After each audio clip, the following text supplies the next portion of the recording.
you so much, and it is an honor to be here in such an amazingly intimidating room.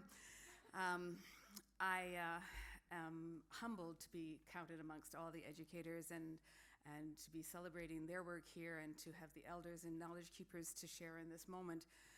Education is, as we've heard Murray Sinclair said before, what got us into this mess, at least education as it was used in the residential schools. And he said that education is the key to reconciliation. Laura Secord School is part of the Manitoba UNESCO School Network.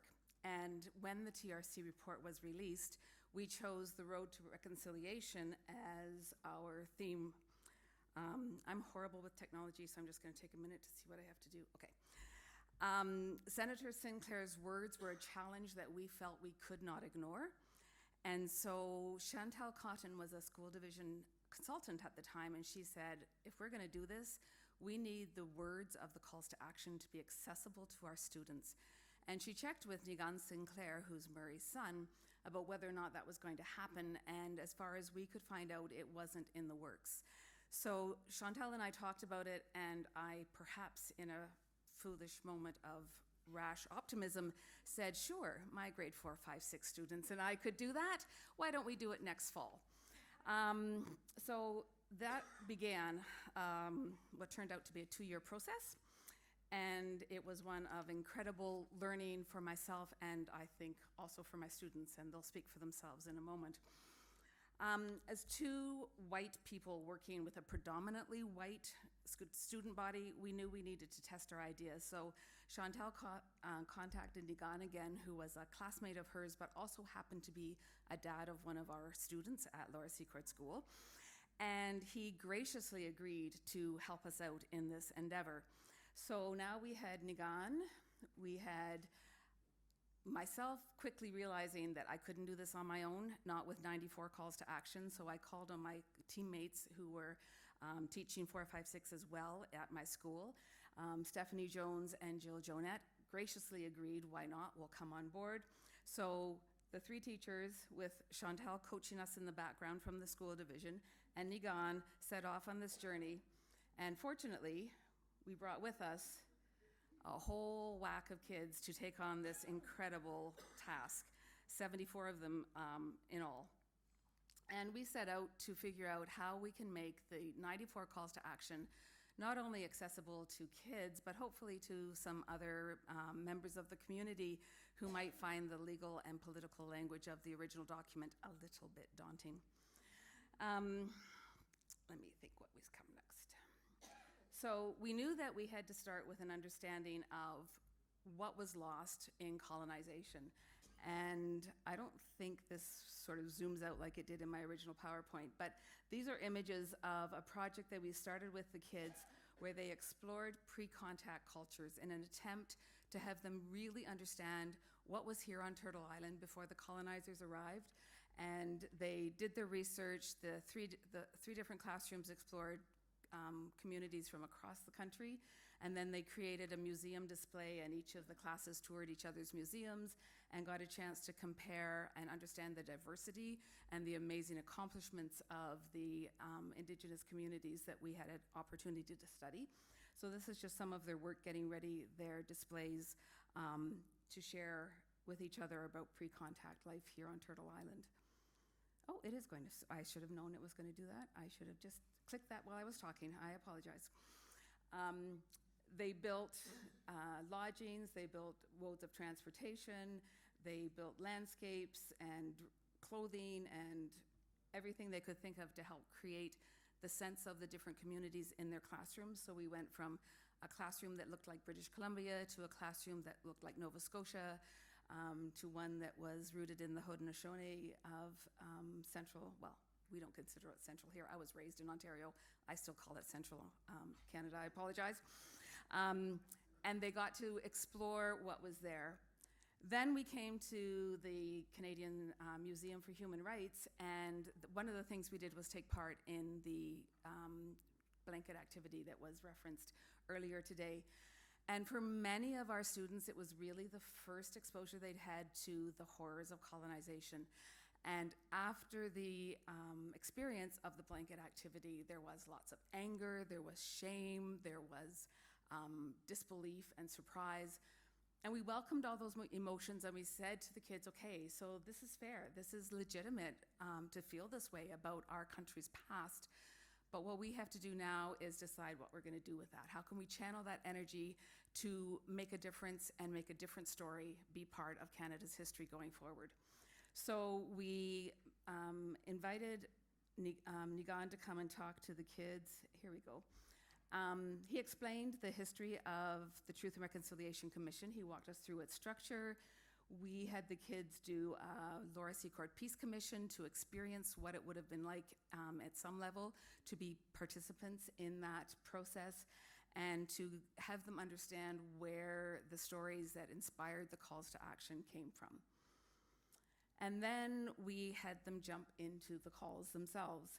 The first thing we asked them to do was just swim around in the language and the words, find out what words popped out to them, what words made no sense whatsoever to them. They highlighted what they thought were the key ideas or the key words in the pages that they were exploring, and then did some illustrations of them. And this is just a few of them. I know you can't read from where you are, but you can see the work that the kids went through to do work on their rough drafts of the sections of the calls that they were working on. After we got through that part of it, it was winter break, and I went, oh my goodness, we were going to be done by now, and we haven't even really started to do the rewording. So we took a break, and obviously when you come back, as all educators know, when you come back after Christmas to resurrect something you were working on before, isn't all that easy. We decided the way to go about that was to say, okay, we're looking at creating an instruction book for how can we do reconciliation in Canada. So we did this little project which had them building space shuttles, because space was our theme in science, out of toothpicks and marshmallows. And the different groups had different levels of instructions, some of them really easy to understand with pictures and diagrams. And one of them was just windings, you know, when you just have nonsense coming out of the computer with no illustrations whatsoever, just the general instruction, okay, we want you to make a space shuttle. And through this process, when we all got together and compared what had happened in the different rooms, we were hoping, I should look to the kids whether or not we succeeded, we were hoping to help them understand how critical it is that everybody understands the instructions that they've been offered if we're going to come up with the same thing in the end. And ideally, if we're all going to take this journey of reconciliation together, we need to all be on the same page, or we're not going to end up at the same destination. So with that in hand, we got down to the task of what we thought was going to be the project. It was, I think, by now mid-February.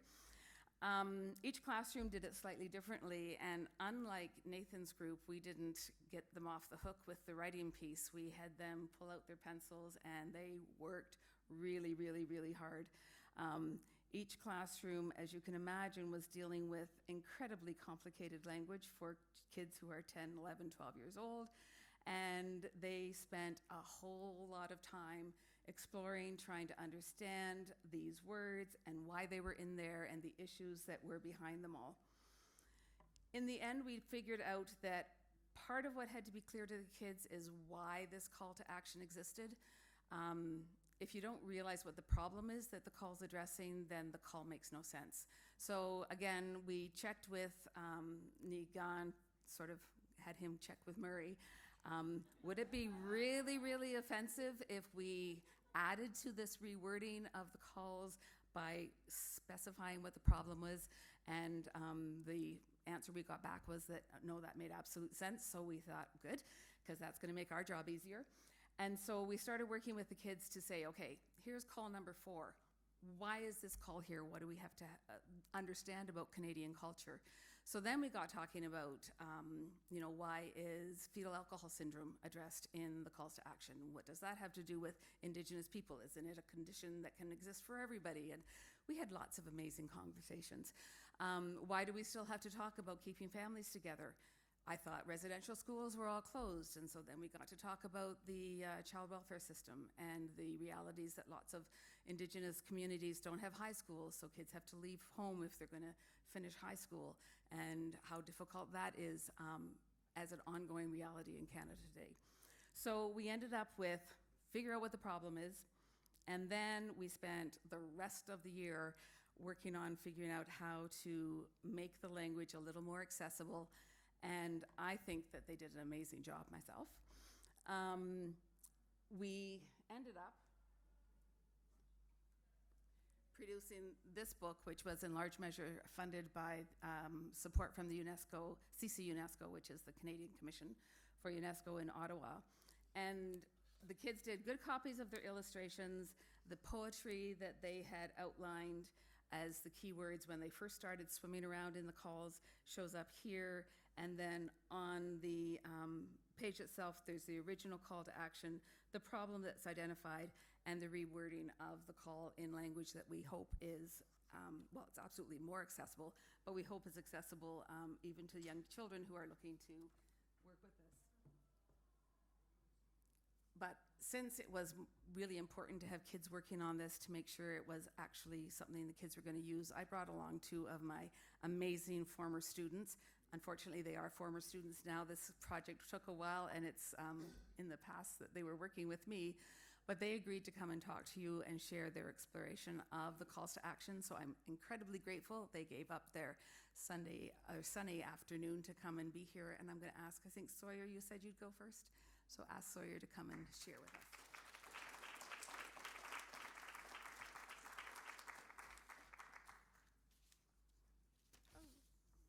A lot of teachers, huh? Okay. Okay, holy. I'm both grateful and proud to stand before everyone here today. After 3 years of radio silence from this project, I'm so glad to be here today and see the heights that it has reached. When Jackie first told our class that we were taking on this project, our initial reaction was one of confusion. Not a one of us had heard of a residential school, but we would soon learn of the atrocities the Canadian government had done. Even with parts of testimonies from survivors censored out, our class was still infuriated. It shook us to the core. But looking in hindsight, we were the lucky ones, because we didn't have to attend residential schools. Yet, it still affected the world around us. Through our 10 to 12-year-old eyes, we felt helpless, hopeless, and lost. There were so many questions in our heads. What are we supposed to do? Why isn't the Canadian government doing anything? Why did this happen? There would be no shortage of just as difficult to answer questions hurled at Jackie over the next 2 years.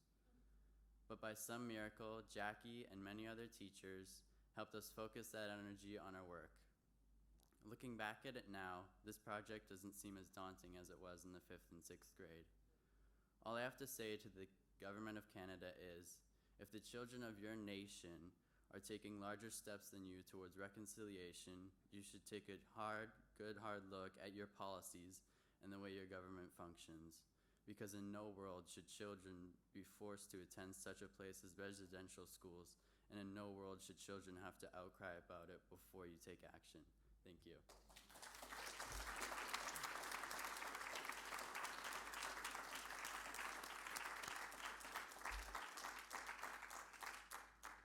Thanks, Sawyer. And now I'll call Taylor Williamson up to share. Taylor was in grade 5 when we started? Grade 4. She was so 10 years old when she took this on.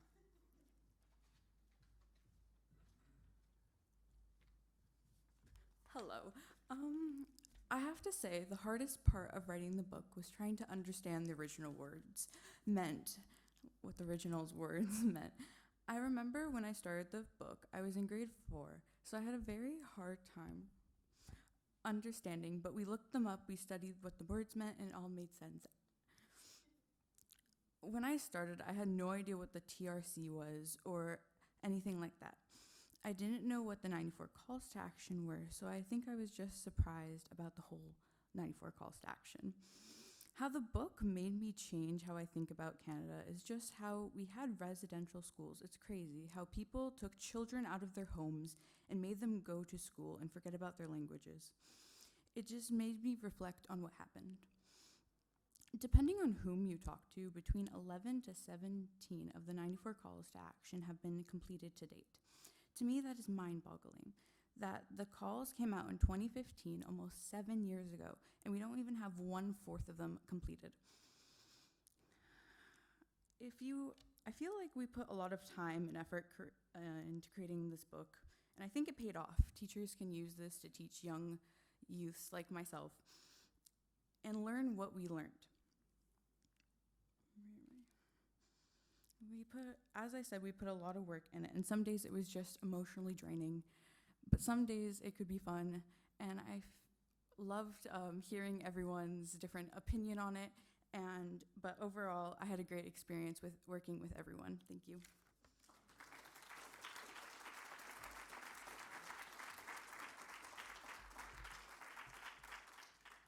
And thank you, Taylor. As I say, it's been an incredible honor to have the chance to work on this book, and our hope, well, it started out thinking it would be this small thing. We'd photocopy a few pieces and send it home with the kids. But the grant from CC UNESCO allowed us to actually produce this wonderful book, and it gave us the opportunity to share it with other educators. I know it's been widely distributed here in Winnipeg, and one of my most rewarding pieces has been to have people come up and talk about how they're using it going forward in their classrooms. And my own class, certainly over the years, we explore every year what call we're going to act on and how we're going to do reconciliation, as we also refer to it, in our time. And we also look at the rate of how successfully are meeting the calls to action or answering the calls to action.